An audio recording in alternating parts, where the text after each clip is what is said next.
आपकी इजाजत हो तो बोलना शुरू करें।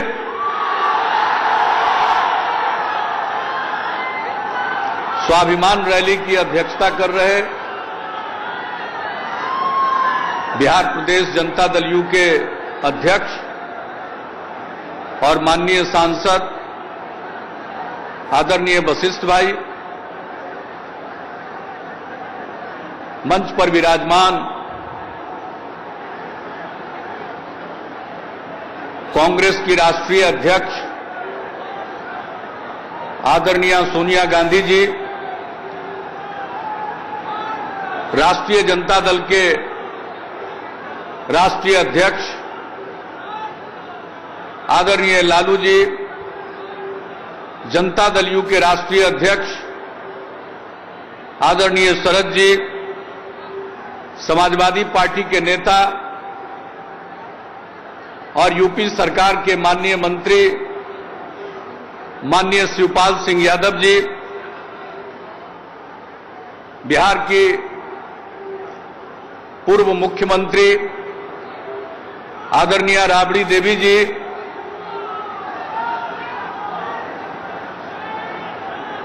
कांग्रेस पार्टी के वरिष्ठ नेता, राज्यसभा में प्रतिपक्ष के नेता, जम्मू कश्मीर के पूर्व मुख्यमंत्री, भारत सरकार के पूर्व मंत्री जनाब गुलाम नबी आजाद साहब, बिहार की बेटी लोकसभा की पूर्व अध्यक्ष आदरणीय मीरा कुमार जी,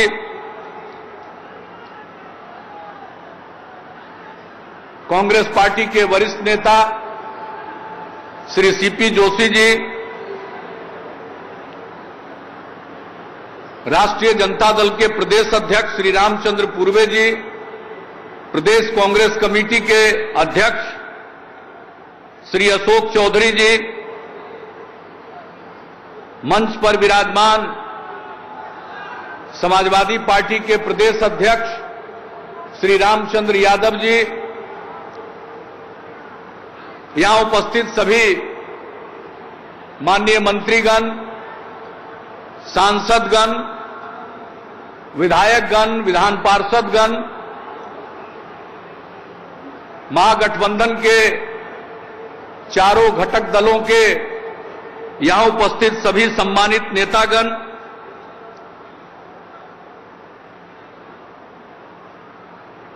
यहां उपस्थित प्रिंट एवं इलेक्ट्रॉनिक मीडिया के सभी प्रतिनिधिगण, इस रैली में मौजूद बहनों और भाइयों, मैं किन शब्दों में आपका अभिनंदन करूं, आपका स्वागत करूं।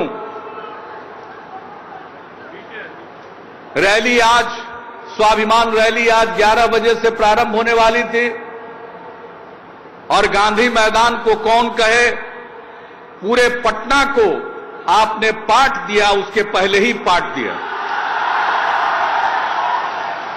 ये जो जन सैलाब उमड़ा है, और सिर्फ रैली के वक्त नहीं, रैली के 18 घंटे पहले से जो जन सैलाब उमड़ा है पटना में, और बिहार के कोने कोने से लोग पटना की ओर कूच कर गए, उसने साबित कर दिया कि दुनिया की कोई ताकत अगर हमारे स्वाभिमान को ललकारेगी तो हम उसी तरह से उसका उत्तर देंगे। आज ये आपकी हाजिरी, ये आपकी उपस्थिति इस बात का परिचायक है, जनता की शक्ति के सामने कोई कितना शक्तिशाली भी क्यों न हो, वह टिक नहीं सकता है। और आज स्वाभिमान रैली है, और आज ही के दिन देश के प्रधानमंत्री को झुकना पड़ा है। ये जो किसान विरोधी भूमि अधिग्रहण अध्यादेश लाया था, 3 बार उसको जारी किया, संसद में समर्थन नहीं मिला, देश की जनता ने इसको नकारा और आज थक कर लोगों के सामने झुकना पड़ा और प्रधानमंत्री जी को अपने कदम वापस लेने पड़े हैं। ये खुशी का दिन है। चले थे बिहार को ललकारने, आज घुटना टेकना पड़ा। ये देश के लोगों की सबसे बड़ी जीत है। ये जो भूमि अधिग्रहण के लिए कानून 2013 में बना था, वह बहुत ही प्रगतिशील कानून था। सभी पार्टियों ने उसका समर्थन दिया था, जिसमें भाजपा भी शामिल थी। लेकिन यहां सत्ता में आने के बाद आपने उस कानून को कमजोर करने की कोशिश की। किसानों की बिना सहमति के उनकी जमीन छीनने के लिए आपने संशोधन लाने का दुष्प्रयास किया। लोगों का जबरदस्त विरोध हुआ देश भर में। हम लोग भी उपवास पर बैठे, धरना पर लोग बैठे, देश के कोने कोने में अनेक कार्यक्रम हुए और लोग बताते रहे कि लोगों को गुमराह किया जा रहा है। मुझे याद है, नीति आयोग के बैनर तले मुख्यमंत्रियों की बैठक बुलाई गई थी। कांग्रेस पार्टी के मुख्यमंत्रियों ने उस बैठक में हिस्सा नहीं लिया, लेकिन हम लोग गए थे और हम लोगों ने कह दिया था कि यह विधेयक किसान विरोधी है। सब लोगों ने कहा, यहां तक कि उनके समर्थक दल के लोगों ने भी कहा। तो आज ये खुशी की बात कि अंततः गत्वा झुकना पड़ा, रोल बैक करना पड़ा। और आज जब हम यहां के लिए निकल रहे थे तो मन की बात प्रधानमंत्री जी कर रहे थे। आज ये उनके मन की बात नहीं थी, ये देश के जनता की जीत थी और देश के जनता के दिल की बात थी, मन की बात थी, जहां झुकना पड़ा। आज न जाने क्यों बिहार की याद बिहार के चुनाव के वक्त आई। बिहार में भी भाजपा को जबरदस्त समर्थन मिला। लोकसभा के चुनाव में बड़े वायदे किए गए थे। क्या हुआ उन वायदों का? 14 महीने तक बिहार नहीं याद आया, बिहार की याद नहीं सताई।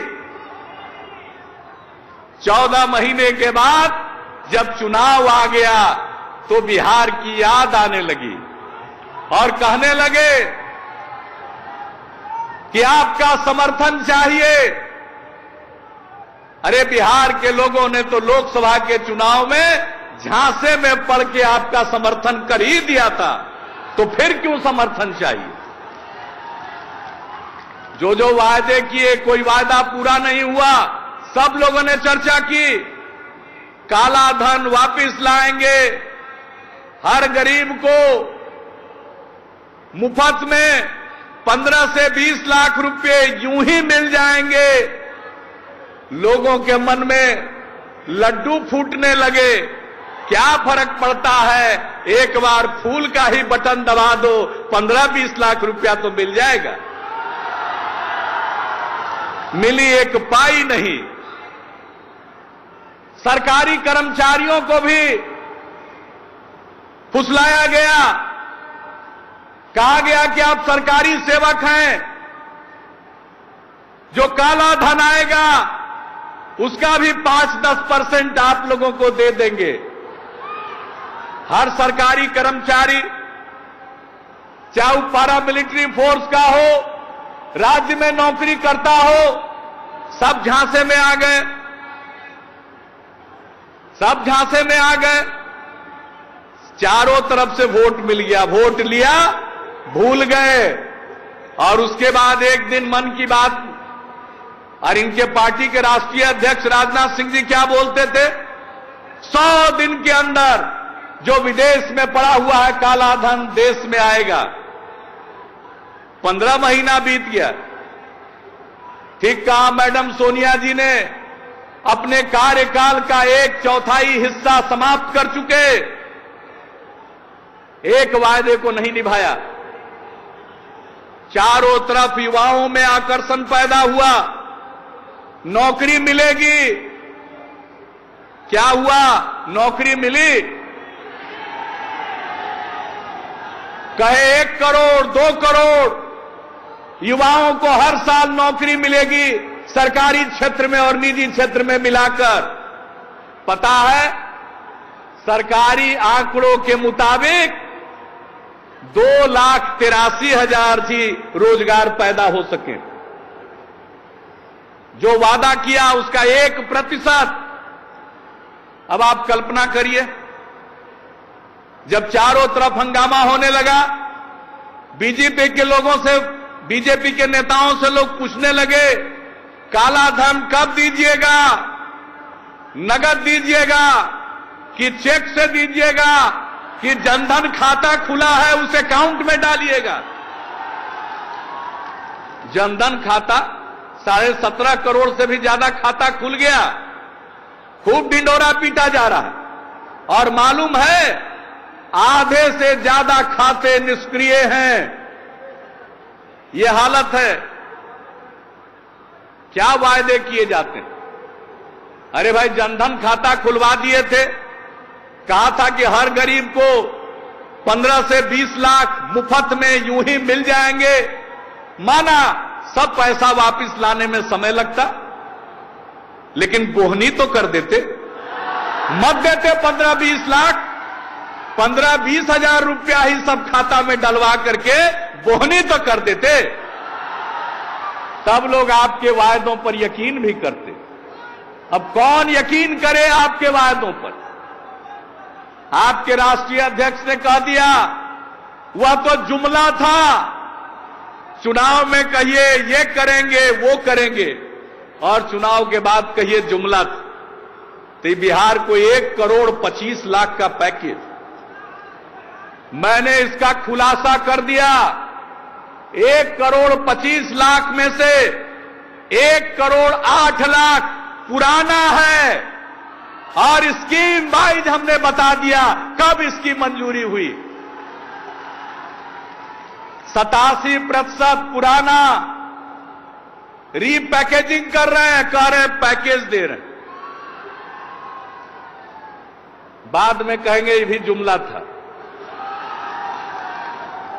आजकल नाम लेते, प्रधानमंत्री पद की गरिमा के अनुरूप नहीं है। मेरे डीएनए को गड़बड़ कहा। मैं कौन हूं? मैं आपका हूं, आपका प्रतिनिधित्व करता हूं। कहा डीएनए गड़बड़ है।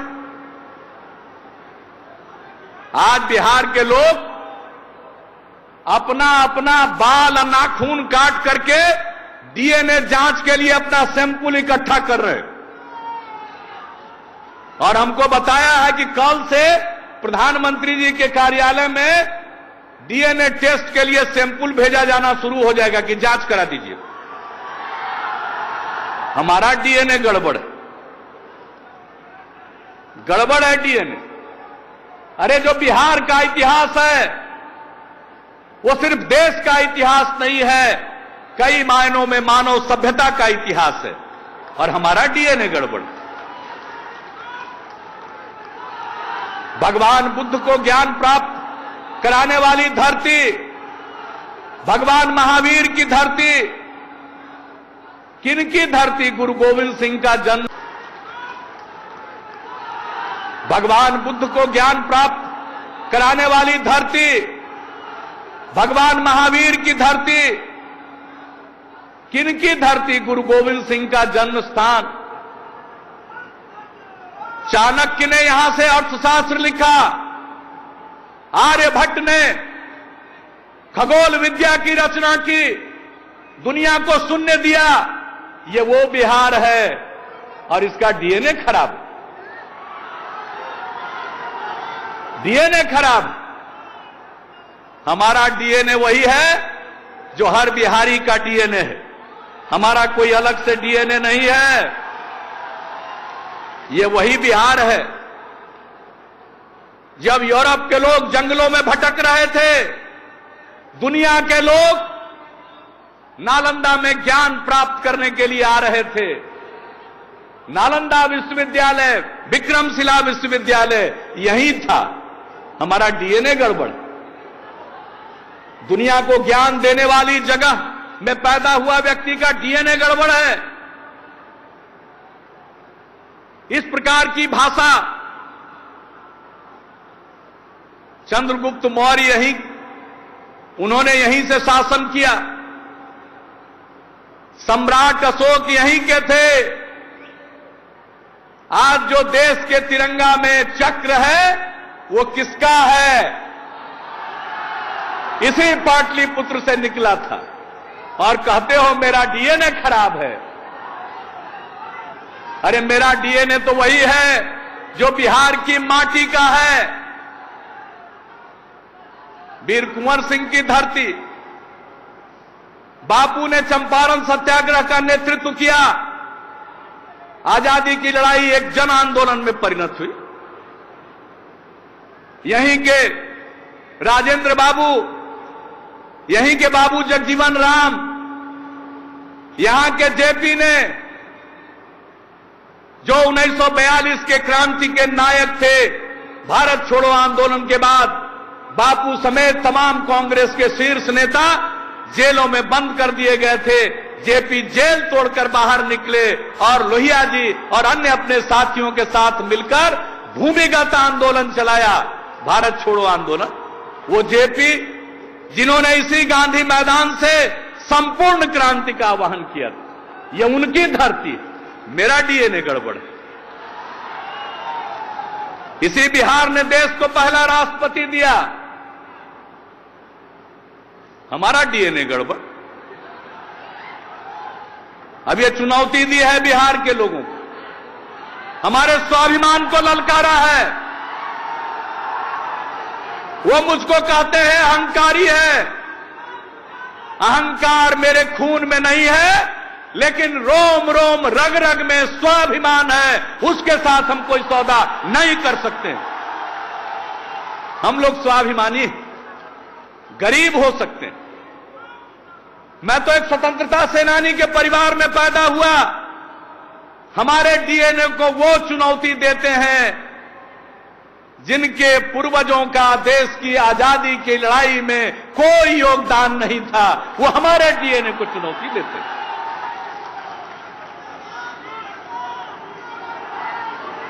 हम लोगों ने, लालू जी भी यहां बैठे हैं, शरद जी भी बैठे हैं, हम लोगों ने जेपी के चरणों में बैठकर लोकतंत्र का पाठ सीखा है और कहते हो तुम्हारा डीएनए गड़बड़ है।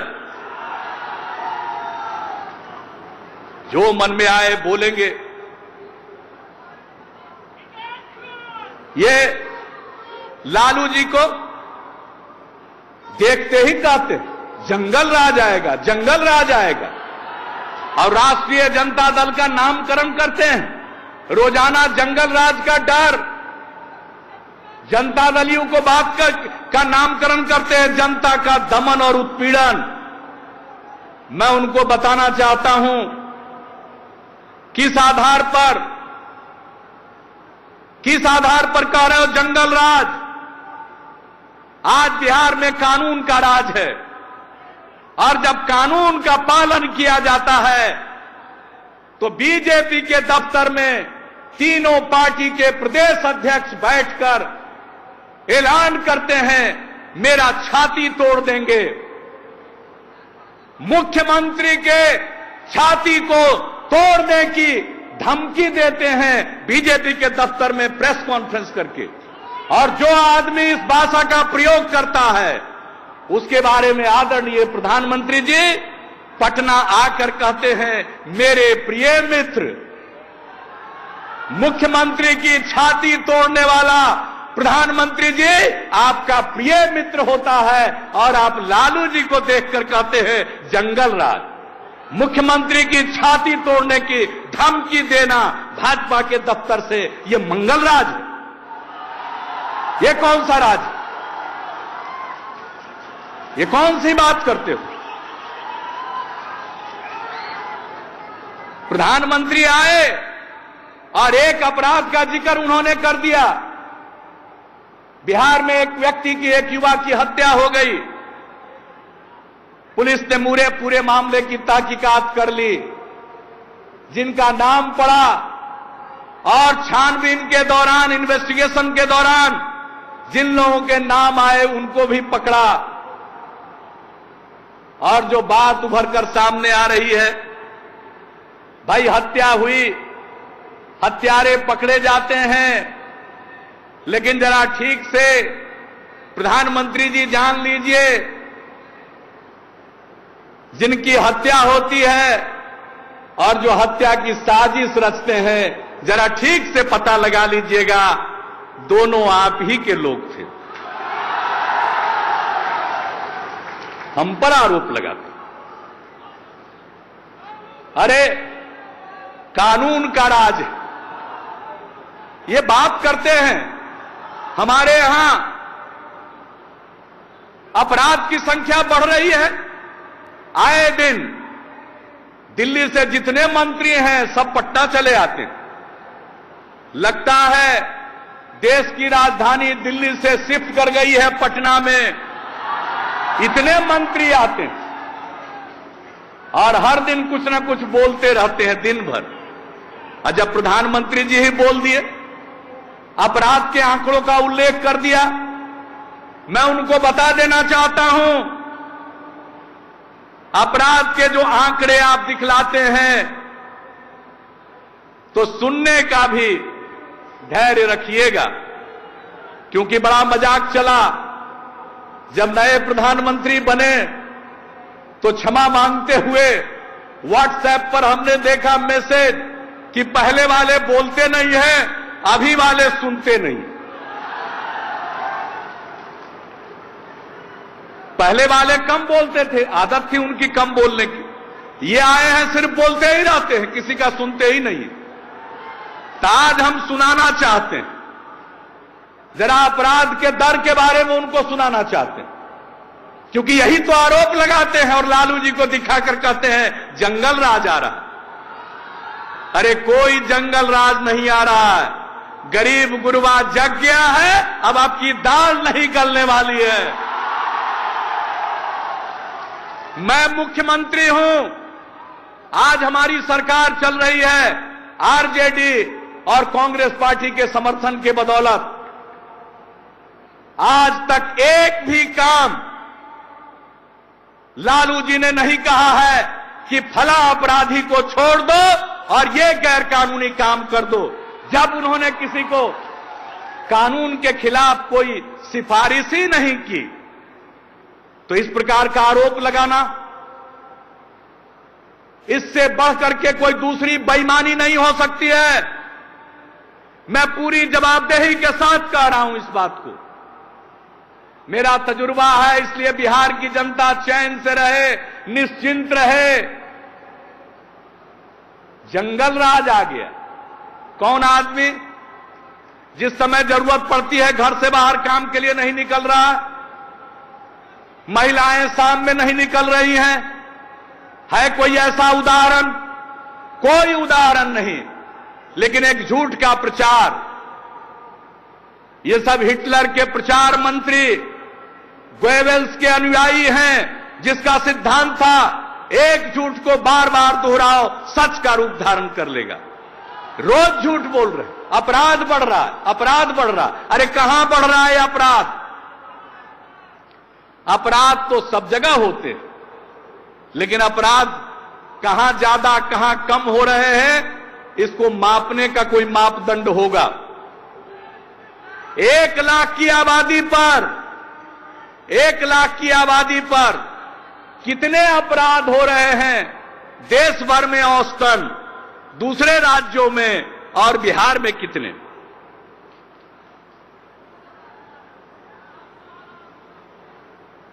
राष्ट्रीय अपराध अभिलेख ब्यूरो प्रधानमंत्री जी ने उद्धृत किया था हमारे पुलिस के वेबसाइट को कि उस पर अपराध के आंकड़े, एक आंकड़े लेकर उन्होंने अपनी बात कही थी।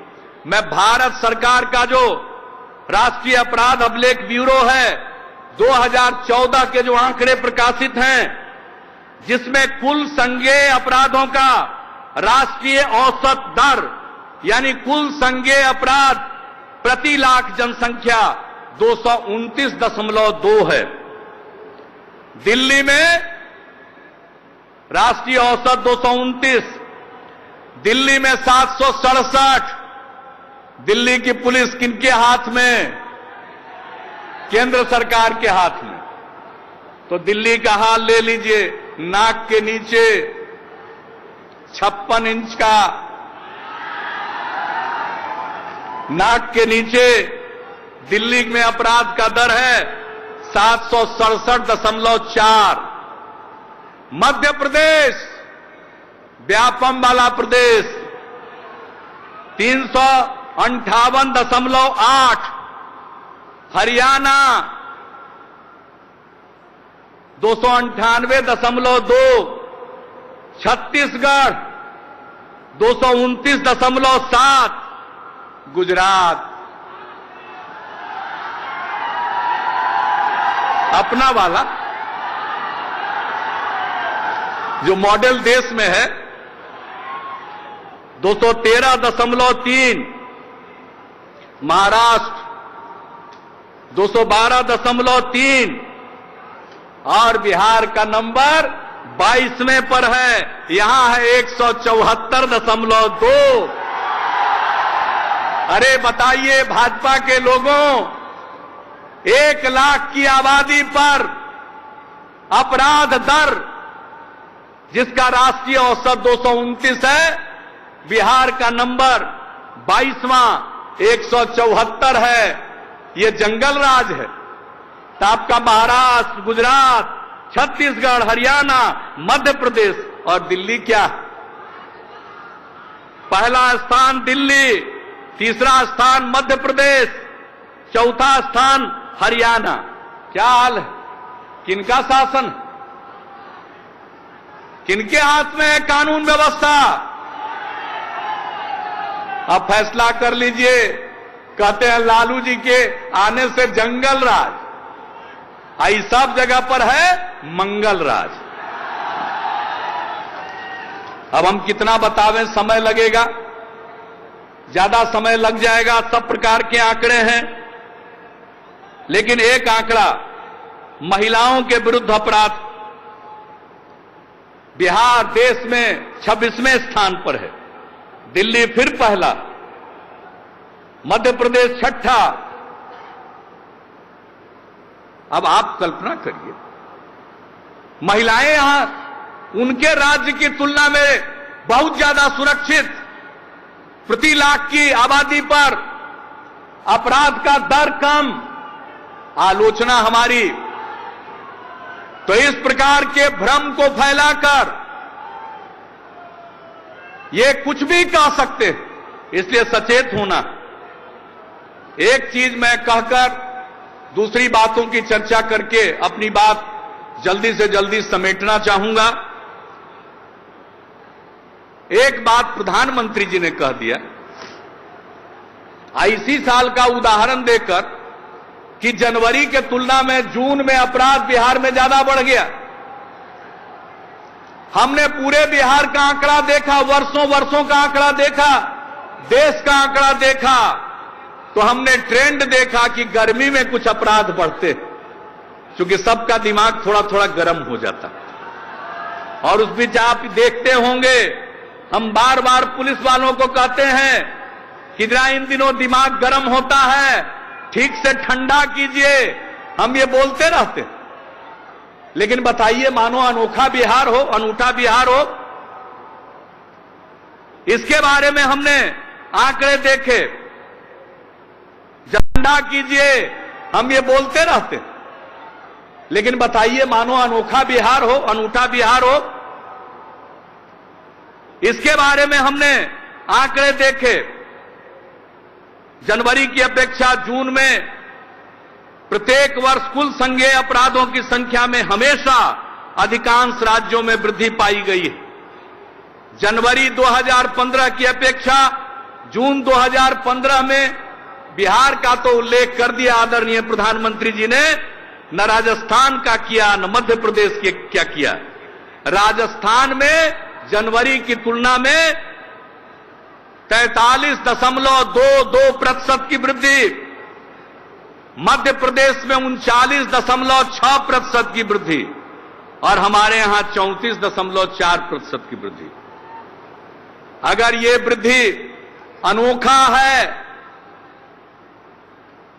तब आप किस प्रकार से व्याख्या कीजिएगा, सफाई दीजिएगा राजस्थान के 43% वृद्धि को और मध्य प्रदेश के 39% के वृद्धि को। तो इनके पास कोई तर्क नहीं है, तथ्य नहीं। ये कुछ भी कह सकते हैं चुनाव में, इनकी कोई मर्यादा नहीं। चुनाव के बाद भूल जाएंगे, इसलिए इनके पैकेज का भंडाफोड़ कर दिया। अरे भाई, आए थे चुनाव में तो आपने विशेष राज्य के दर्जा का भी वादा किया था, अब मुकर क्यों रहे हैं? और विशेष राज्य के दर्जा में हमने बताया 1,25,000 करोड़ में से 1,08,000 करोड़ पुराना है, आपका इसमें कोई योगदान नहीं। पैकेज कैसे हो सकता? ये तो वही बात हुई जैसे जाली नोट, देखने में तो नोट जैसा लगता है लेकिन बाजार में उसकी कोई कीमत नहीं होती है। उसी तरह से है ये 1,25,000 करोड़ में से 1,08,000 करोड़। अरे वो तो पहले से स्वीकृत, इसलिए ये लोगों को झांसा देना चाहते। जवाब नहीं चल रहा, जवाब नहीं चल रहा। इसलिए आप सबसे यही अपील है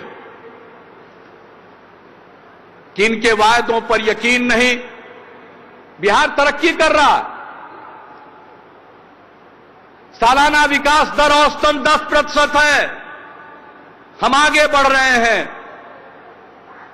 लेकिन राष्ट्रीय औसत तक पहुंचने में अगर यह रफ्तार भी कायम रही तो 25 से 30 साल लगेगा।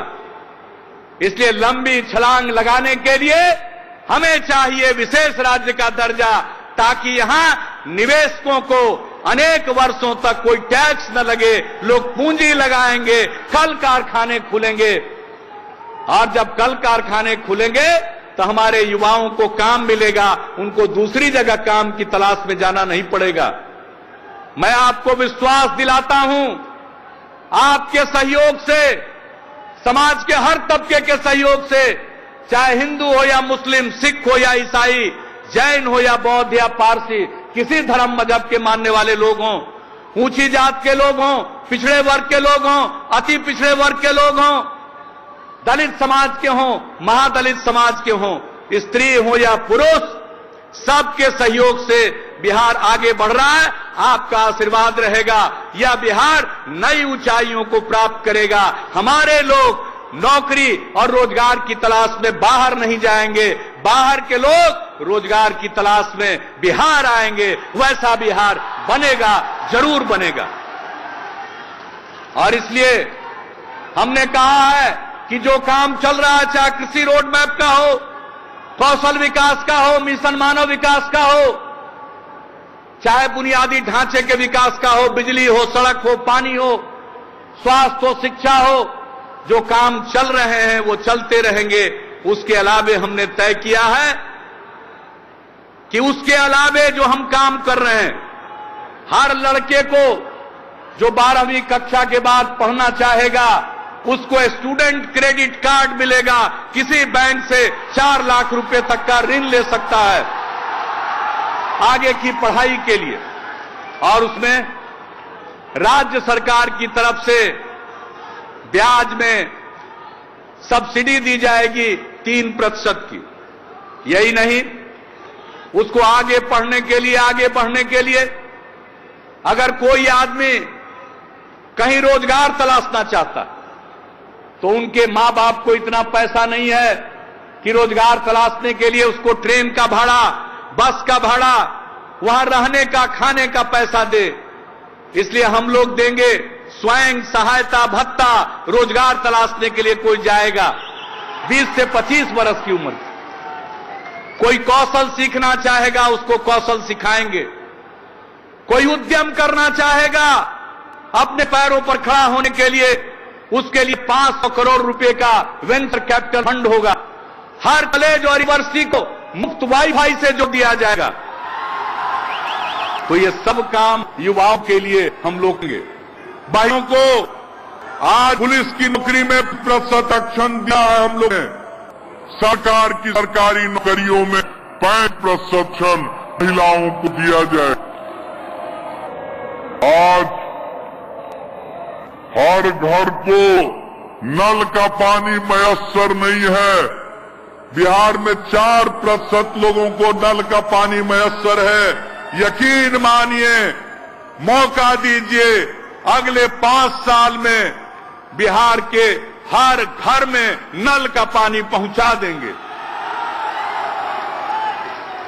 2016 तक बिहार के हर गांव और बसावट में बिजली पहुंच जाएगी।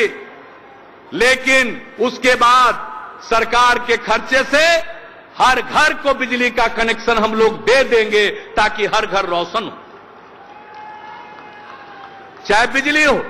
आज गांव तक सड़क बन रही है, लेकिन गांव की गलियों में कीचड़ है, गांव में नाली नहीं है। यकीन मानिए, हर बसावट में पक्की गली और नाली का निर्माण हम लोग करा देंगे ताकि जैसे बाहर से आके गांव तक आपका पैर गंदा नहीं होता है, घर के दरवाजे तक उसी प्रकार से पहुंच जाइए। और यही नहीं, लोगों के पढ़ने के लिए और नए institute, medical college, engineering college, nursing college, nursing school, polytechnic, सब तरह का पैरामेडिक इंस्टीट्यूट, ITI सब खोले जाएंगे ताकि कोई जो करना चाहे अपनी मर्जी के मुताबिक वो काम करे। और जो काम चल रहा है उसके अलावे 5 साल में ये काम करेंगे। अनुमान लगाया है 2,70,000 करोड़ रुपए खर्च आएंगे। खर्च का इंतजाम होगा। कह रहे पैसा कहां से आएगा? अरे मन और इरादा अगर मजबूत होता है तो पैसे का भी प्रबंध होता है। बिहार आगे बढ़ रहा है, हमारी अपनी आमदनी बढ़ रही है, हमारी कर्ज लेने की सीमा बढ़ रही है, सब कुछ हो रहा, हमारा अपना रिसोर्सेज बढ़ रहा। हम ये सब काम हम लोग करेंगे और हम लोग जो कहते हैं उसको करते हैं। उनकी तरह नहीं कि जो कह दिया मुकर गए, बाद में उसको जुमला घोषित कर दिया। ये हमारी आदत नहीं है। जान चली जाए उसकी परवाह नहीं, लेकिन वचन फेल नहीं करना चाहिए, वचन भंग नहीं होना चाहिए। ये हमारा संकल्प। इन लोगों को गुस्सा आता है हम पर, गुस्सा कीजिए, जितना मर्जी उतना गुस्सा कीजिए। हमको गुस्सा नहीं आता है, हम तो काम में यकीन करते हैं और काम करते रहेंगे। हमारा DNA काम करने वाला है, जुबान चलाने वाला नहीं है। हम तो काम करते हैं, काम करने में यकीन है। आपका आशीर्वाद, आपका सहयोग, आपका समर्थन चाहिए, सबका प्यार चाहिए। हम लोग मिलजुल कर महागठबंधन की सरकार बनाएंगे, बिहार को नई ऊंचाइयों पर पहुंचाएंगे। बिहारी कहलाना कभी भी अपमान नहीं, बिहारी कहलाना शान का विषय होगा। उस प्रकार का बिहार बन रहा है, आगे बनेगा।